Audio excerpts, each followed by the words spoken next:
नमस्कार, India news in खबर में आपका स्वागत है। मैं विद्या शंकर तिवारी हूँ। कोरोना न जीने देगा न मरने देगा। लोगों को घरों में कैद करके रखा है। 40 दिन का लॉकडाउन कब खत्म होगा, इसी बात का इंतजार है। उसके बाद भी इससे निजात मिलेगी कि नहीं मिलेगी, कुछ पता नहीं। लेकिन इस बीच में जो खबरें आती है, जैसे सिस्टम की तरफ से, सरकार की तरफ से, सबसे पहले सरकारी कर्मचारियों का 3 DA रोका गया कि इससे 37,000 करोड़ रुपए की बचत होगी, वो कोरोना से लड़ने में लगाया जाएगा। उसके पहले सांसदों और मंत्रियों के वेतन में कटौती हुई थी। चलिए, अब जो खबर आ रही है वो ये आ रही है कि जो सुपर रिच है, यानी कि 1 करोड़ से ज़्यादा जिनकी आमदनी है, उन पे जो अभी 30% टैक्स लगता है, इनकम टैक्स, उसको बढ़ा करके 40% कर दिया जाए। जिनकी आमदनी 5 करोड़ या उससे ज़्यादा है, वो उन पे जो है अधिभार लगा दिया जाए और ज़्यादा टैक्स लगा दिया जाए। कोविड-19 अधिभार लगा दिया जाए। इसके अलावा जो कंपनियां हैं उन पे टैक्स बढ़ा दिया जाए। और ये भी मालूम है कैसे हुआ? अब सोचिए कि सिस्टम कैसे काम करता है। कहा यह जा रहा है कि 50 IRS अफसरों ने, जिनको बारे में कहा जा रहा है कि वो यंग है, उन्होंने फोर्स नाम से एक रिपोर्ट तैयार की और रिपोर्ट तैयार करने के बाद IRS एसोसिएशन ने उसको ट्वीट किया और जो है भेज दिया इनकम टैक्स डिपार्टमेंट और CBDT को। अब जब इसको लेके बवाल बढ़ा कि सरकार की तरफ से तो ऐसा कुछ कहा ही नहीं गया है, न ही IRS अफसरों को ये अधिकार प्राप्त है कि ऐसी कोई रिपोर्ट बना करके और उसको ट्वीट करें या सोशल मीडिया में वायरल करें। तो उसके बाद से IRS एसोसिएशन की तरफ से खंडन आ रहा है कि वो जो राय है वो पूरे IRS एसोसिएशन की राय नहीं है, वो 50 युवा अफसरों की राय है और उससे जो है सभी अफसर इत्तेफाक नहीं रखते। अरे भाई, आपने उसको ट्वीट क्यों किया अपने हैंडल से? यदि आपकी राय नहीं है तो आपने उसको क्यों ट्वीट किया? क्यों आप जो है एक दूसरा पैनिक क्रिएट करना चाहते हैं? देखिए, सामान्य तौर पे होता क्या है कि जो मध्यम वर्ग और निम्न मध्यम वर्ग या गरीब तबका है, वो चाहता है कि जो धनिकों पे जो है ज़्यादा से ज़्यादा टैक्स लगे।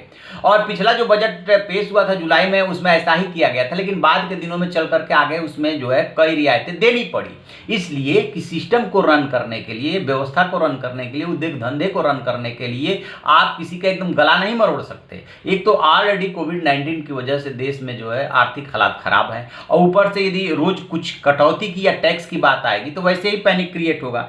तो इन्होंने ये जो 43 पेज का ये जो फोर्थ नाम से रिपोर्ट तैयार की है, उसमें लिखा है कि लघु अवधि के लिए दिए गए उन सुझावों से तात्पर्य 3 से 6 माह की अवधि है। परिपत्र में कहा गया कि बजट में सुपर रिच पर जो कर अधिभार यानी सरचार्ज लगाया गया है, उससे सरकार को सिर्फ 27,000 करोड़ रुपए की मिलने की उम्मीद है। ऐसे में सुपर रिच के लिए कर स्लैब बढ़ाने का सुझाव दिया गया है। चलिए भाई, इसके बाद विदेशी कंपनियों के लिए क्या कह रहे हैं?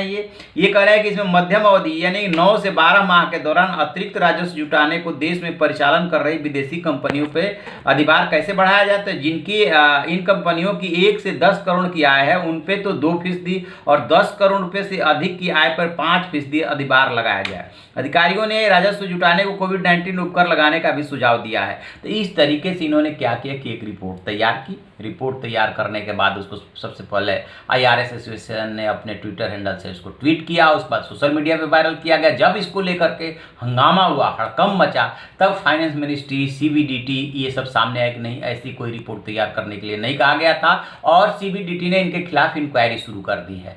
वो बात समझ में आ रही है कि आपने इंक्वायरी शुरू कर दी, लेकिन सवाल ये उठता है कि आखिरकार ये बात आई कहां से? इन अफसरों ने अपने मन से कैसे रिपोर्ट तैयार कर दी? अब यहीं पे सवाल उठेगा कि क्या इन अफसरों से कहा गया था? इन अफसरों ने गलती ये की कि पहले उसको ट्वीट कर दिया, या इन्होंने अपने मन से तैयार किया?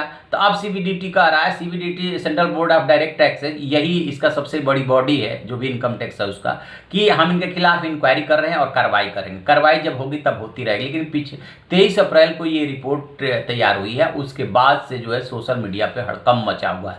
हर आदमी इस बात को लेकर डरा हुआ है कि उसकी नौकरी रहेगी कि नहीं रहेगी। जो सरकारी कर्मचारी है उसको इस बात का डर है कि DA तो रोक लिया, कहीं वेतन में तो कटौती नहीं होगी, वगैरह वगैरह। और उसी में इस तरह से पैनिक क्रिएट करने वाली रिपोर्ट समझ से परे है। देखते हैं आगे क्या होता है। तो आप ऐसी खबरों के लिए देखते रहिए हमारा डिजिटल चैनल इन खबर। Thank you. इन खबर चैनल को सब्सक्राइब करें और बेल आइकन दबाना ना भूलें।